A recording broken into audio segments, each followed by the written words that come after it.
Welcome, guys, gals, non-binary pals, to yet another episode 5 of the Cult of Comics podcast. All hail. How we doing, guys? Good. Yeah, Good. decent. Good. We're doing this. I'm good. Yeah, good. We're doing this recording a little bit later because it's Sunday, February 14th. It's VD, and You two have been everybody getting is. laid. I haven't been. I mean, look at what Josh is wearing. Of course he is. Look at the drip on this man. The swag on Yeah. this man is just falling off of him right now. I can feel Cupid's I arrows got just fed, flying I got my right wife now. fed. We're gonna be good later.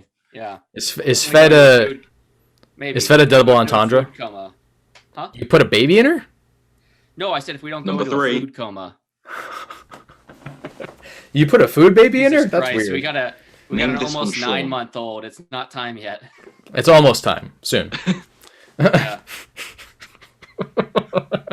Welcome to the Cult of. He's just now been out of the womb longer than he was in the womb. Just like It's a the day time. ago. Yeah, that's That's time. awesome. It's perfect time. Welcome to the Cult of Comics. If you've never been here before, we are a comics media podcast that focuses on comic books and comic books related media. Sometimes we talk about things that are not necessarily comic book related, but are part of nerd culture related as well. But we try to have a very big focus on comic books. This is episode 5. I'm Tyler. I'm your host. This is my good friend and co-host Sean, and also co-host and good friend Josh, or who I hope is my good friend and co-host I Josh. think we're friends. Well, we know each other at this point. You know, Yeah. you're there. I'm here. We've You been didn't doing know this his for surname until a couple of weeks several ago. months at this point. Yeah, at this, I mean, we've been having, no boys' nights, no curling each other's hair and talking about girls and stuff like that. But soon, one day. Yep. For those of us who are followers of us, wanted to give a quick shout out to some of the episodes that we have done recently.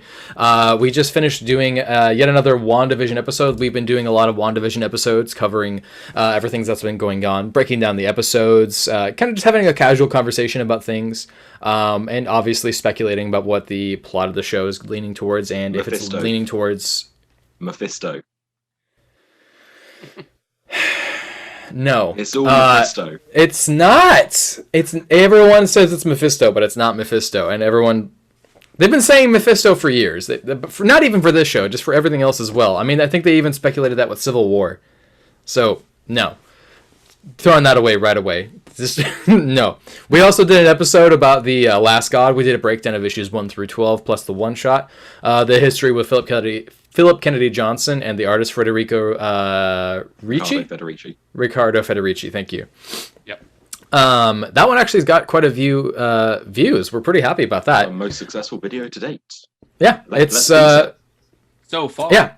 If anything, we've actually learned from that episode that we had a lot of fun recording it and talking about it. I think that we've just realized that we're going to start trying to do a little bit more of a focus on some of the things and separating some of the segments, so that way we don't have 2 to 3 hour long podcast episodes, because that way you can actually select what you want to hear. Also, time might be something that we can work on in the future. Just a thought. That's something I'm planning on. Oh, good, So good. Yeah, so we're going to be doing it a bit differently. Like, we're going to be focusing on news this episode, and we're going to do Yep. solicits episode, and then normal comics episode. Yep. So we're going to be breaking them down and piece by piece, just to make it a little bit easier for the listeners and the viewers. We are planning on doing an Avengers Disassembled episode, which is going to lean towards the House of M episode. Maybe we'll even do that in one. It just depends on what happens. But mostly we're doing that because of the WandaVision speculation going on, and the Vision from Tom King speculation that's been going on. Yep, I'm reading that as we speak, and Yep. very excited. I just finished rereading Avengers Disassembled, so I'm going to be powering through the Vision here soon so I can get ready for the whole conversation and everything. Shall we go into the news? Yeah. Let's. This was a little unexpected because there was a lot of news that kind of came out of nowhere all at once. Before we go into the top news, something that I actually missed personally last week, that I'm a little embarrassed about missing. There was big news that, last week that I wanted to cover. That was the unfortunate news about Joe Bennett from the Immortal Hulk being called out for anti-Semitic artistry on his latest issue of the Hulk, which featured artwork with one of Bruce Banner's multiple personalities inside of a jewelry store. On the glass reflecting outside, the words are backwards facing out to the front of the store, and it says Jew Uri, omitting the L, from the Word with a Star of David underneath it. Now, And it's he has also called Cronenberg's jewelry. which He's misspelled is named. Cronenberg. Yes, he did misspell Cronenberg as well. So, I mean, Yeah. he has said before that, and I'm not taking a side or opinion on this, but he has said before that in a lot of his issues, he's given little homages and nods to some of his favorite horror movies and horror movie creators. And obviously, David Cronenberg is famous for creating and inventing the new style of body horror that we know it today, which fits into the themes of the Immortal Hulk. Yes. He has gone on since to apologize profusely and say it was a complete accident, say that there was absolutely no intention met and that it was all circumstantial. However, he people does have a history of being an transphobia, asshole, apparently. anti-Semitism, being an all-round asshole. Yeah. That's a big thing for like an editor to miss. It's a really You weird guys, thing. if you guys need someone to proofread and look for all the little, minute details, you can hire me. I'll be your editor. Well, what's more is that this is actually not the first time that Marvel editorial has missed something like this as well, with X-Men Gold #1, with the Colossus imagery that's featured anti-Semitic wording on it as well. That was removed and pulled from I don't know publication. how you missed something. I mean, it's not small text. It's not. Well, vague actually, in the background. this image at least makes sense. With the previous image with X-Men Gold, it was something that you really had to look into, and if you knew, you knew. But you look at it and then you go, it's something weird about that art, because it's not a baseball logo. He's playing baseball with people, and it's 2 or 3 letters, and then a number. And apparently it has something to do with an old Middle Eastern racist rhetoric saying or phrase, kind of like it's such a niche, like, little thing. Yes. It's had to be intentional. But yeah, tune into our comics review, and you'll see some of the details that we can spot. Breaking it down, hunting for racism. But yeah, this is my problem with editors recently in comics, is they're too busy mandating stories, telling writers what they I know at DC at least, there has been a lot of editors practically rewriting entire issues of the comic. And that's based on Joshua Williamson. Yeah, Joshua Williamson, Tom King, and several others. Like, it doesn't make it to the art phase yet, right? Or has it made it to the art phase and they're like, oh, you got to go back and do all of this art over again? Beforehand. Well, typically what happens is you put forth the script, then it goes through to get edited, and then it gets approved to art. Art goes back. But that's usually what it goes. Editors should be looking at the product, editing it, and giving it back, like a corrected version. But what they spend too much of their time doing now is they're too proactive now with, like, this is the story you have to tell. They give the writer the story they have to tell. Not in every case, but I do think it's becoming more common. Trying to keep the continuity between the different issues, keeping the central story going along. And, like, all these mandates from, like, the top down. Yeah. They're not letting their writers tell their story, whereas they should be editing the issues and spotting mistakes like this, but they're not. Yeah. It's a strange thing to see something like that, especially when it's the omission of the L and then the actual image of the Star of David. The combination is just, even if it was an accident, it's not something that you should be able to miss. It's very strange. Now, they should be combing through these issues. Absolutely. Everything, every detail they should be looking at. I have no idea of the history of Joe Bennett. This is the first time I've ever seen his art with him at all. Same. But there has been people on Reddit specifically that have been saying that he has a history of this transphobic and anti-Semitic, or transphobic rhetoric and anti-LGBT. So they aren't necessarily surprised that he would be anti-Semitic. So they're basically saying that because of his possibly hateful rhetoric before, that they're not necessarily surprised at this behavior now.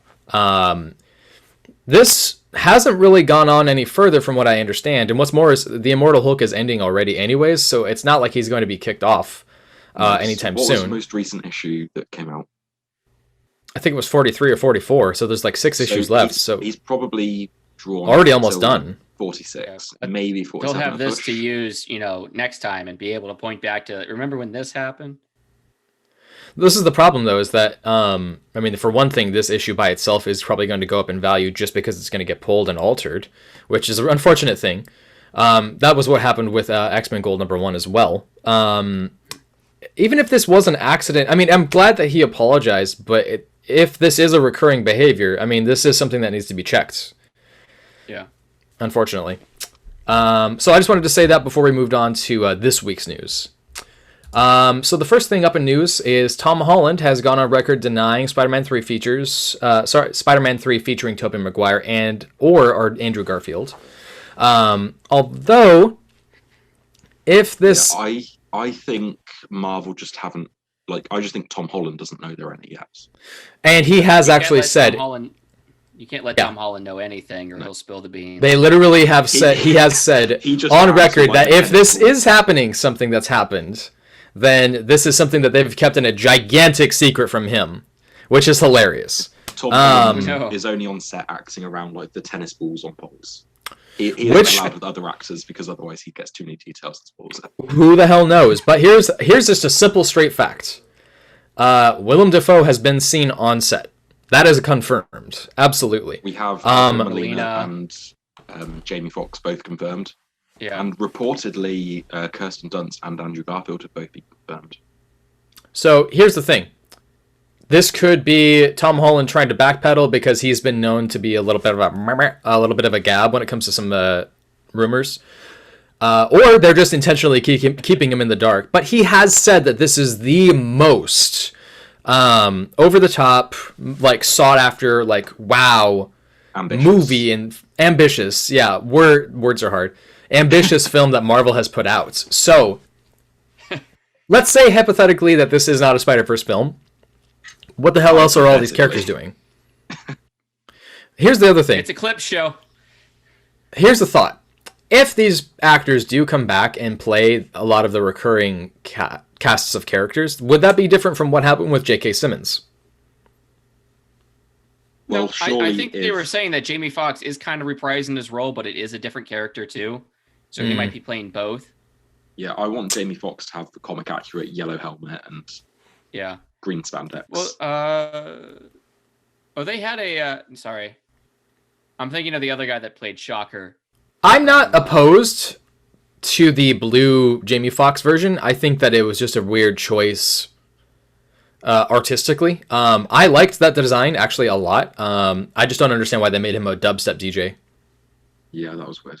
That felt weird creative choices. Can you imagine Tom Holland reporting that that Tobey Maguire and Andrew Garfield aren't part of the movie, and then Andrew Garfield or Tobey Maguire hears this and they're like, shit, I gotta call my agent real quick. I thought I had that.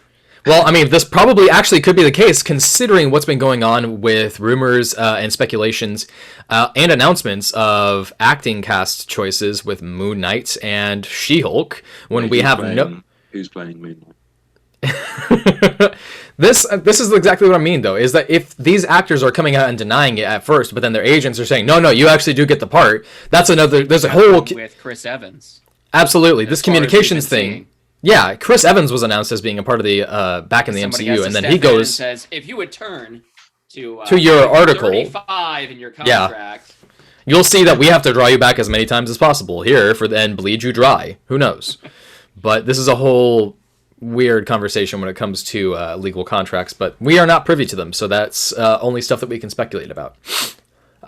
Moving on to an interesting little tidbit. This isn't necessarily... oh no, wait, this is HBO Max, so this is comic book news. Cover has been announced to be an HBO Max series being written, the show, by Bendis, Brian Michael Bendis, the original creator and writer of the comic book, Cover, and directed the artist David Mack. Now, David Mack is one of my absolute favorite artists, so him doing this, phenomenal, amazing. Bendis, and you actually series. This is a fantastic. So, for those who don't know, especially one of my favorite things about him appearing in some of the Marvel stuff, he actually did the artwork for Jessica Jones when her love interest in season 2 paints that painting. That actually is David Mack's artwork. I think I remember hearing this actually. He is such a fantastic artist, and he is so underutilized because he can do so many styles. When he does generic comic book arts, I don't think it looks good. I don't know if there is generic comic book art with him. I think that his is this very fluid. Bendis' first arc on Daredevil before he fully took over. He did like an arc in like the mid-20s issues before taking over at like 50 odd. Yes. And that was Hey, more generic he's for from some of it. Cincinnati. It was a little strange. His art style and cover flows from being watercolor, very artistic kind of style, to a very loose kind of fluid themed style that really is more focused on giving the illusion and the idea of these characters rather than an actual representation of the bodies and faces themselves. But the thing that makes it unique is that there is that fluidity, that transition of change back and forth, lighting, coloring, everything about it is artistically just amazing. He reminds he me did of some the cover art for Fight Club, the Fight Club Yes, comics. he did. He did those, yeah. Those are His- really great. his I like those art's- covers. His art style reminds me a little of Mike Huddleston, who's doing Decorum, where he varies in so many different styles, page to page. I would agree with that.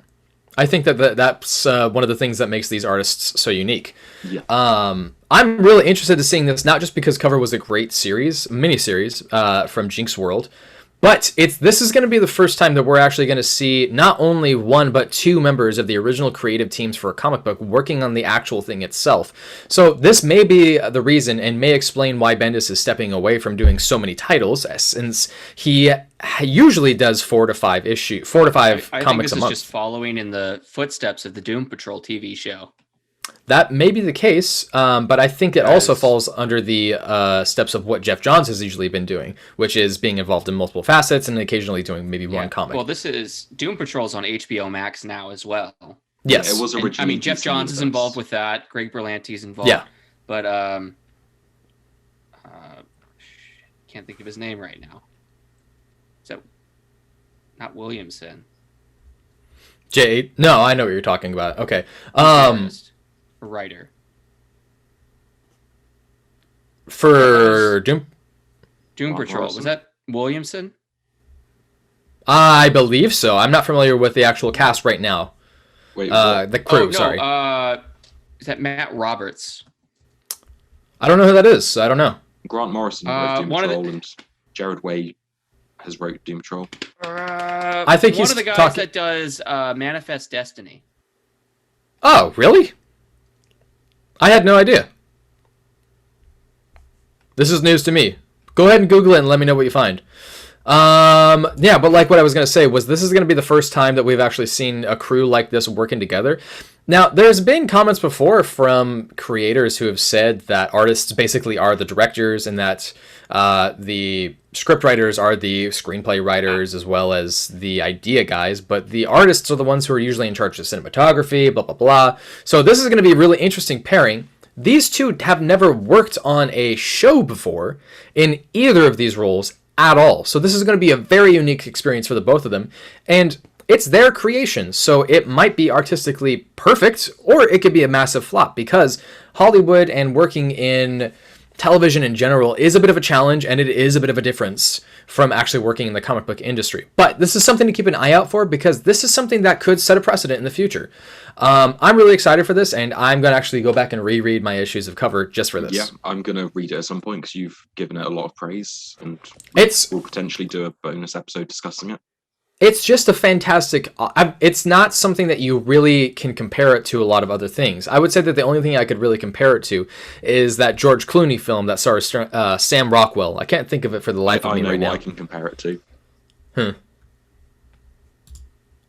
It's not like Argo. It's nothing like Argo. It sounds like Argo.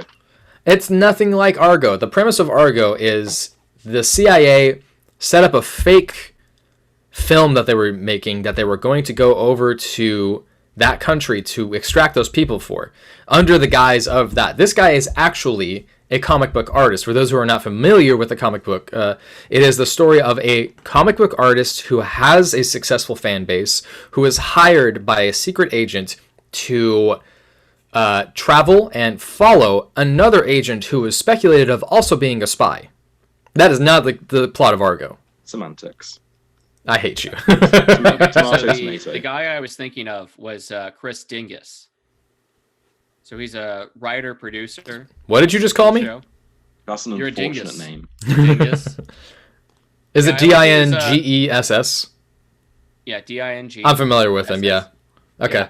I like his Twitter, writer producer for many televised and now canceled series. I like that. So he did like Agent Carter, Emergence. Okay. Did you guys see the Zack Snyder Justice League trailer that dropped? Unfortunately, I haven't watched it yet, but I've don't heard need to. things. It's the internet is blowing up right now because the Jared Leto Joker design has actually been seen on camera, and it's a lot better and a lot different from the design from.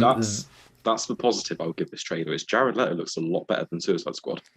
Yes, absolutely, and he's got none of those weird, worse. crazy tattoos, none of those weird grills. It And does you know look what? like I will he's- say this. How am I supposed to know if he's damaged if he doesn't have it written on his forehead? Because I'm all messed up, man. Listen. I just needed something right there, so when they look at me, they know he's so hurt. Right away. Yeah. He does, however, look like he's just gone down on a girl who is currently menstruating. Have you never done that? Gross, man. Listen, a real man loves his woman every day of the month. I'm just saying he could have wiped it off before going to fight crime. I don't eat meat, except one time a month. I'm sorry. Jesus fucking Christ. Anyways, Are you moving trying on. to get it demonetized? No. I'm If not you a really fan wanted of to see it this dark demonetized, it's okay. Here's what you do. We're All you gotta not say, we're not even monetized. all you gotta say Don't is say it. that.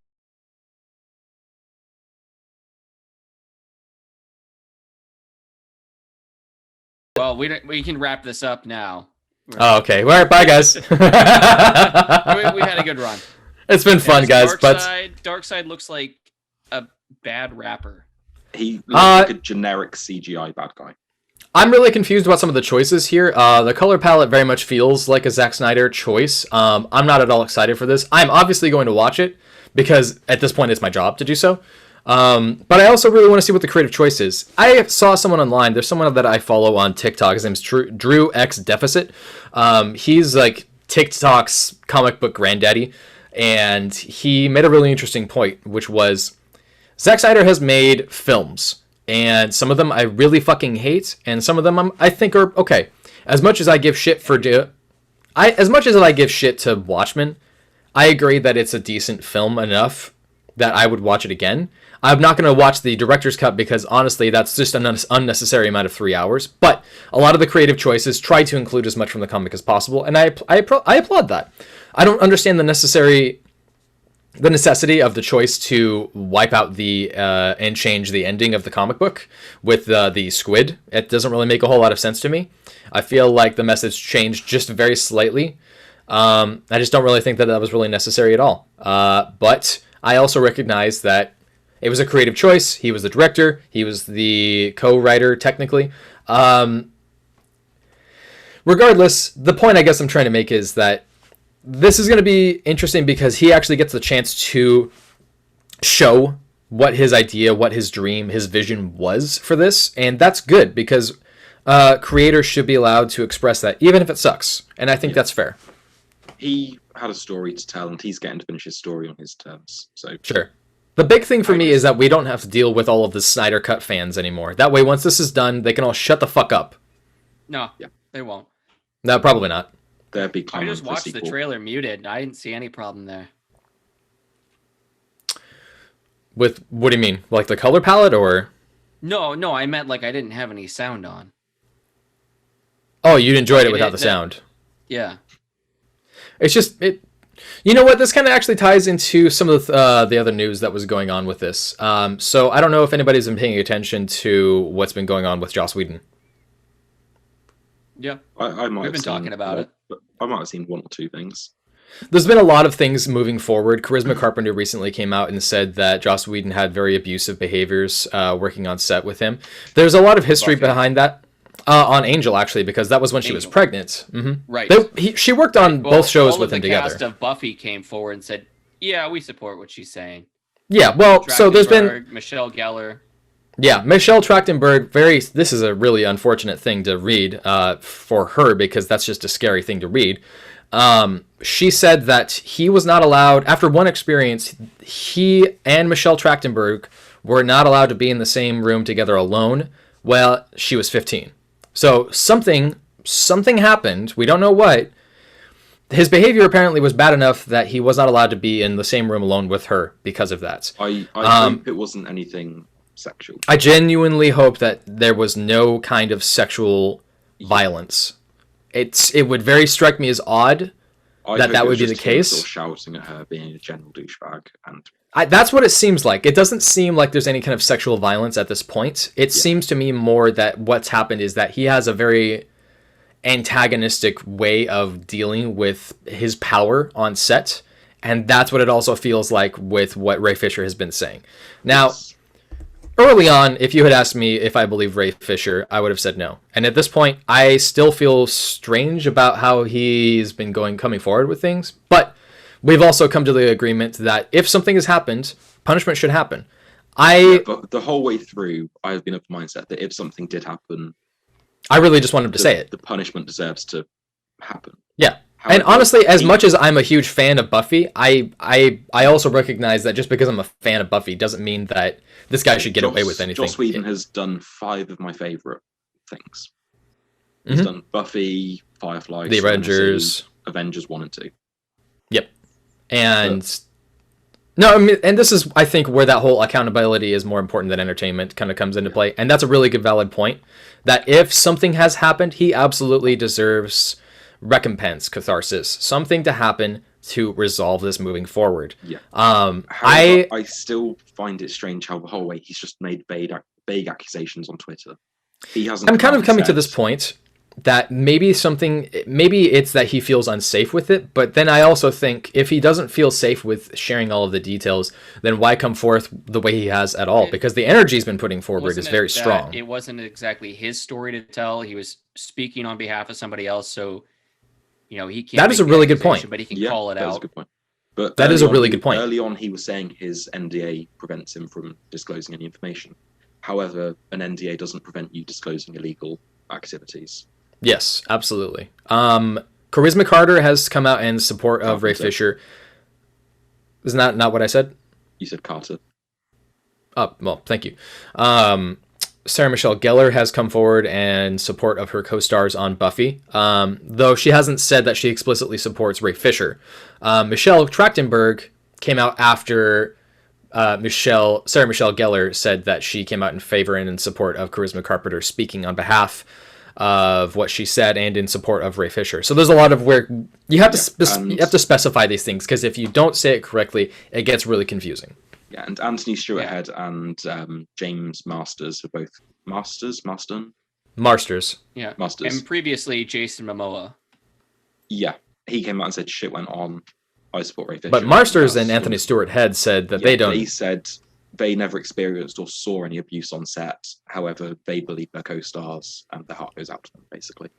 Well, this is a fact, what happened with Joss Whedon and Charisma Carpenter. That was a long-standing thing that she had openly said about. But the way that this is slightly differently framed now. She has said before that there was serious tension between Joss Whedon and her during her pregnancy because she did not tell him that she was pregnant during filming, and he was wanting her to do stuff that was not safe for her to do, or things that she felt she was not safe to do, and she didn't tell him. This got him to become hostile, which apparently is a recurring behavior with him. Again, if this guy's that much of an asshole, I mean, there needs to be punishment, obviously.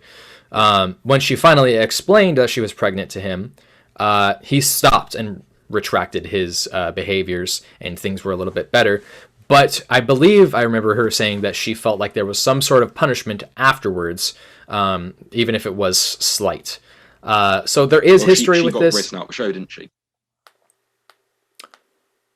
If I remember correctly, what happened is she was risen up to heaven, and then she came back later.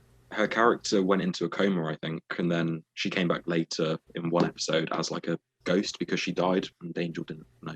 Spoilers for Angel. It's 20 years old. Apologies. It's actually still one of my favorite programs. Almost, yeah. Yeah. Because I'm pretty sure she was in a coma, and then she sort of came to Angel and was like, oh, I'm back. And then like later on you find out she died, and it was her ghost that visited Angel. Oh, yeah, you're right. That was a really weird choice. Man, what an asshole. Yeah. Well, the point being is that regardless of whether or not Ray Fisher is speaking a truth or speaking on behalf of somebody else, what he has said before about the accountability being more important than entertainment is absolutely true.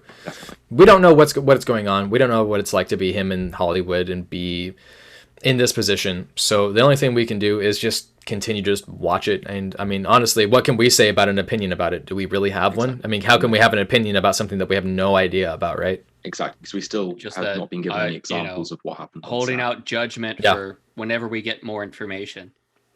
Right. And I mean, at this point, Joss Whedon has been kicked off of HBO's program, The Nevers, or something like that. Yeah, his new show that hasn't been aired yet. He quit. Yeah. Well, yeah. You can't fire him. I really wouldn't be. Yeah, right. Yeah.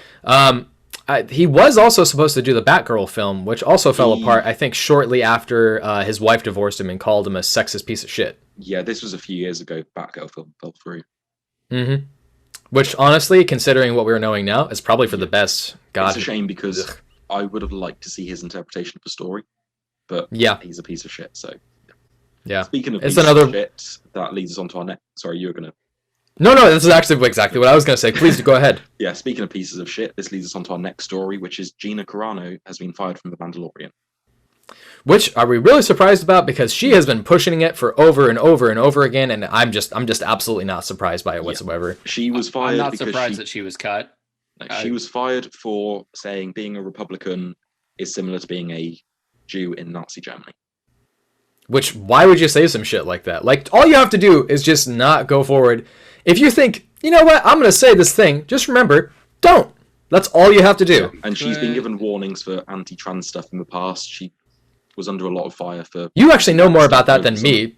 Yeah, tell us about the whole Pedro Pascal sister conversation that they had. Well, she came under fire, I can't remember when it was, maybe 6 months ago, for anti-trans comments. She put her pronouns in bleep and bloop. Bio. Yeah. And Pedro Pascal, whose sister is transitioning currently, he apparently sat her down and explained to her about trans people. Like, he sort of had a heart-to-heart with her and was like, this is their point of view, this is what they are. And obviously it's a personal matter to him because his sister's transitioning. And then for her to still be a piece of shit about it, it must be hard for him, but his co-star, who he opened up to emotionally, just sort of threw it back in his face. It must have been worth quite a bunch to her. I mean, Disney pays out a lot, don't they? I mean, they were making her to be, a very central character in the show. Yeah, she was supposedly going to headline their new show. It was going to be a complete spin-off, yeah. Yeah. The Guardians of the New Republic, is that the title? Yeah. Something like that, yes. Yeah, Rangers of the New Republic. Josh Duhamel that was going to be part of the Rangers? There was going to be a whole big cast of it. The thing is, the Mandalorian numbers must have been insane because there's going to be there was an announcement of multiple different spin-offs that were going to be tied to this show. 9 new shows or whatever Disney announced. Absolutely. Yeah. And there were 3 of them that are going to converge with Mandalorian into a big event series at some point in a few years. Yeah, to be on the gravy train and throw that away. Yeah. Oh, that's the thing. That's exactly what it is. When you say the things, all you have to do is just not say that. If you're thinking to yourself, I'm going to make this unnecessary comment, all you have to do is just not. I think I hesitate to say that kind of thing because I feel like somebody might say the same thing about Ray Fisher. Like, oh man, you could have made, Ray Fisher could have made so much money. I'm going to argue that that's dramatically different because at least with what Ray Fisher is saying, I think somebody would try and make that similar argument. You could make that argument. They would be wrong. I think that speaking your truth, if there is one, who knows, versus saying I'm being oppressed like a Jew in Nazi Germany, I just don't think that those are necessary. No, they are definitely. It's a weak argument. Things. Yes. And the other problem is that when you have people like Ted Cruz coming to the defense of Gina Carano, you're not on the right side. Just saying. And I don't really give a fuck if anybody's offended by that. Ted Cruz is a cunt. Maybe let's I don't give a shit. About you're throwing away all the money. It's just all right, sorry, you're an asshole kind of thing. That's the unfortunate thing. And here's the thing: this is another case where I was a really big fan of her film. She was good in this. She was good in Deadpool. She was great in Deadpool. She was also great. Deadpool. She was, yeah. She's a fantastic fighter. If you're not familiar with her other work, she did also in one of the Fast and Furious movies. She was, but I actually know her from the film Haywire, where she was the star, and she was a fucking badass. She actually was those fight sequences where she fights Antonio Banderas and Magic Mike and what's his name? He played Magneto. Help me out here. Ian Michael McKellen. Fassbender. Michael Fassbender. Yeah, he actually. I hope she wasn't beating up Ian McKellen. If only. No, in the backdrop, she actually said, if we're gonna do this, we're just gonna actually fight. The fight sequences are real. She actually punches them, and they actually punch her.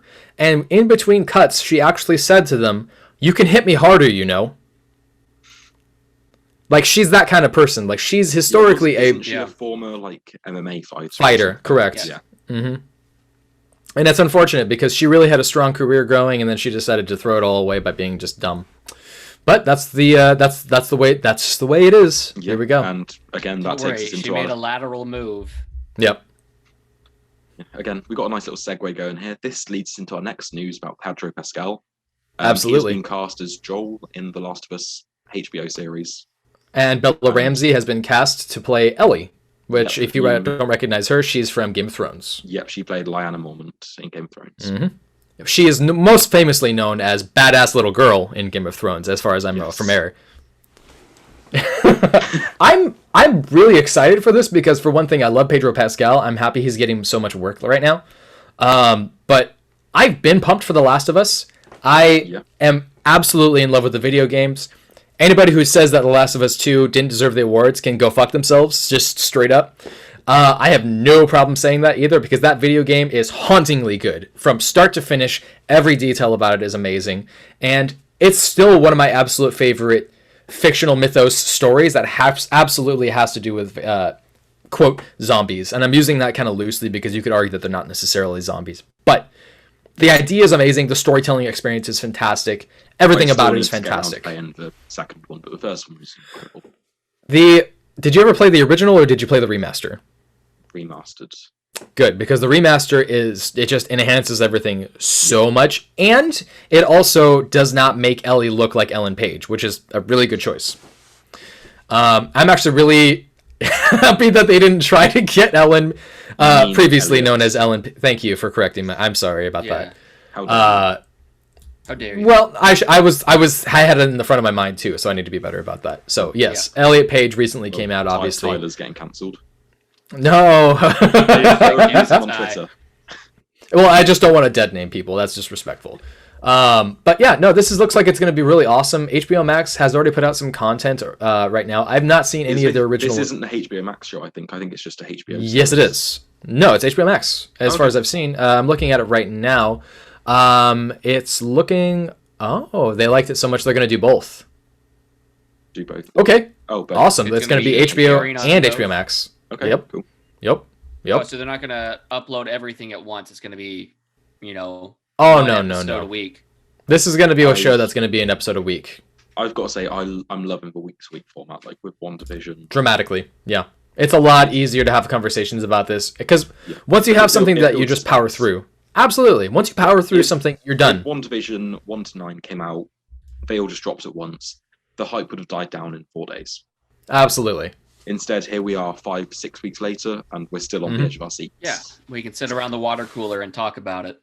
Yeah, that's exactly what people are talking about. And this is actually something that they've been formatting for video games as well, the water cooler format, as having something that exists that can be a casual conversation, that you can talk to each other about, whether it's building something in Fortnite or in Minecraft, it's watching a show that comes out weekly. They're talking about this more and realizing that the word of mouth still exists as far as a form of advertising, and it really does still matter. It's just funny how we move forward and we're like, oh, the Netflix format where you get everything at once, you can binge it in a day. And then we've backtracked on that and gone, no. Week to week was better. It was much more enjoyable. It doesn't really make a whole... Don't get me wrong, I still love binging. I'm still going to do it. Yeah. But when it's an exciting TV event like this, it's nice to watch one episode, go away, talk to your friends, theorize, discuss it, break it down. Yeah. And then sit on the edge of your seat for 6 days until the next one comes out. Absolutely.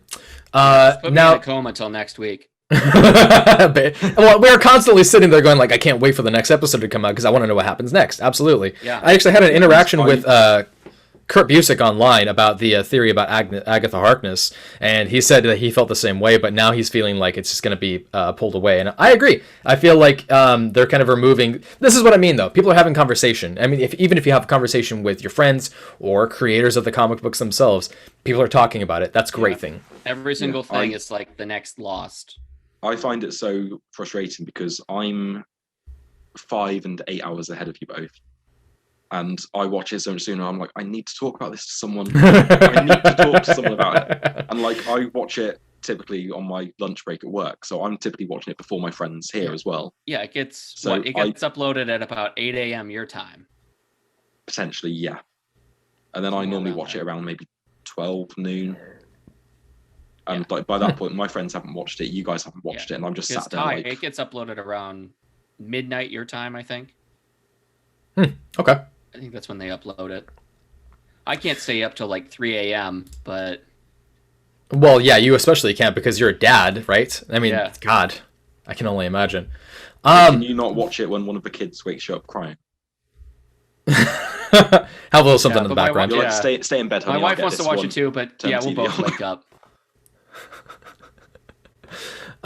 So this next piece I actually was kind of privy to, but I'm still looking at it. I'm still really shocked. Falcon and the Winter Soldier has been announced to have a TVMA rating, which is the highest MCU rating to date, not including the Netflix shows. Someone's going to die on screen. It's going to be bloody. Probably. I was talking to a friend about this earlier, and in the first Captain America film, Cap kicks a guy through a airplane propeller, and he turns into red mist. That was in a PG-13 then movie. Maybe they'll just That's how they get around it. Full frontal on Disney Plus. Disney Plus raw. I don't know. This is going to be. We can't limit ourselves to just one F-bomb. I mean, I will say this twice. I don't think it's just about the cursing. Because there's been cursing before with Spider-Man: Far From Home. I'm hoping it's going to be some more mature tones, and the violence is... I think it's not just that. I think that they have to keep it at TVMA because of the content. I have a feeling that it's going to lean into some of the more political stuff from a specific line of Nick Spencer's comic books. Okay. Maybe that'll only be brief. I don't know. I'm not going to speculate too much about it. All I know is that this is going to be interesting. I've seen things, change from episode to episode. Like each episode gets its own rating. Mm-hmm. So not every episode has to be TVMA. Yeah, that's true. That's a very good point. Yeah. It could be a unique beginning episode for all we know. But that would be really weird if they jump from a TVMA episode to a TVPG episode. That would be just I mean, like, it might just be TV-14 for a few episodes or something. Yeah. But let's be... your American age rating thing is so weird to me. What? Sean... We are America. We don't make sense. Nothing makes sense. Nothing matters. We're all stupid. What is kicked out all the Puritans. They left. TVMA? They came here. 18 and up. Oh, okay. So that's high. That's a lot higher than I expected. What did you think it was going to be? 15. Wait, you thought TVMA was 15? I thought it was like your R rating for movies. Yeah, R rating is not 15. What's R rating? R-rated movies no children are 15, age rated 15 in the UK. If you're under 17, are you serious? With you. Yeah, R-rated movies are 15 in the UK. That's wow. No, that's not us at all. We are 18 and up for R rating, and you have to be 17 to be by yourself to buy a ticket. But if you're 17, if you want to go with a group, it has to be 18 usually. That is fascinating to me. Yes, it makes no goddamn sense. It's kind of tied to that whole. This is Falcon Winter Soldier is going to be dark, then a lot darker than I expected. Yeah. Well, welcome to the conversation. That's not my fault. Put the age on the rating. Listen. In the UK, we have 18s, we have 15s, we have 12s, and then we have PGs. Really? Yeah. What age is PG? What number below is 12. That? You have to have parental guidance below 12.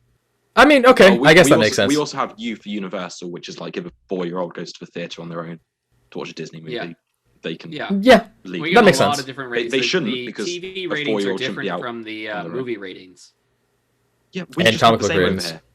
Yeah. Just use the same. We have the same for movie and TV over here. Listen, you are asking us to make sense. We're America. We don't make sense. Yeah, we're not here for solutions. You can be 18 and go die for war, but you can't buy a fucking beer here.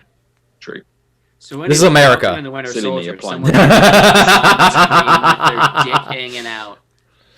Jesus, man. Yeah, let's just talk it like. Maybe. I mean, maybe they're trying to compete with the HBO market for all we know. That's could be a whole thing, but I mean, it would be really against the Disney lineup. But all right. But let's be honest, with the MCU stuff, people are going to watch it regardless of age, especially when it's on streaming and you don't have to go to the theater and show ID to get in. Sure, absolutely. I also, 15-year-old someone starts with Iron Man and has watched all the way through to Endgame. They will finally be old enough to watch Falcon and the Winter Soldier. True. It's taken that long. Yeah. oh no, I was asking. Yeah, on time. Cool. I mean, we've got one more. Yeah. So the last bit of news is that Tom Taylor's Batman book has been retitled from The Dark Knight to The Detective? Batman the Detective. Yes. Which is interesting, but I mean, it's a hey Tom Taylor book. I'm down for it. Let's do Definitely. it. Batman That's the Detective. Not the Detective news. Batman. Yeah, that's all the news we got for this week. That's there's nothing really else to say about that for the news. Oh, you know what? Actually, we do have one quick thing that we should announce. This is news that we're going to say right here. Cuntface McGee, Ethan Van Sciver, was in fact wrong again, as usual when he does his speculation bullshit that shits all over mainstream comic book markets. And DC's lineup is expanding, not shrinking. So go ahead and do yourself a favor if you're on social medias of any kind. Mute Ethan Van Sciver, block him. He's not fucking worth anybody's time.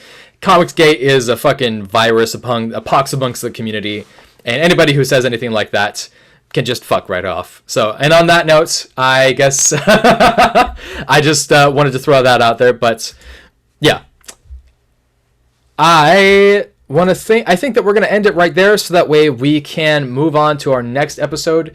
You can find us on the next episode. This is just going to be our news episode. Like we had said, this is going to be something that we're going to be doing in the future for just a little bit more precision, a little bit more conciseness for our story. More content that we can upload. Absolutely. And what's more is not everybody wants to go and like sit down and listen to all the news. Yeah. Maybe they don't want to listen to the solicitation, so we can just cut right to the points where everyone actually wants to talk about these things or listen to these things. So With that being said, go ahead and find us on our next episode, which is going to be on the DC solicitations in May. My name is Tyler Brown. I'm your host here at the Cult of Comics. You can find me at Twitter at TCHBrown. You can find me on Twitter at Sean747. And Josh? I'm here. I'm just gonna keep asking you, man. Yeah, I know, that's fine. Can we do a cool thing? Can we be like, oh yeah, just click the link like right there, that'll take you to the next one. Take this time right now, smash that like button, punch that subscribe bitch, find your lady on this Valentine's Day, annihilate that puss. Happy Valentine's Day, guys. Have an awesome rest of your day. All hail.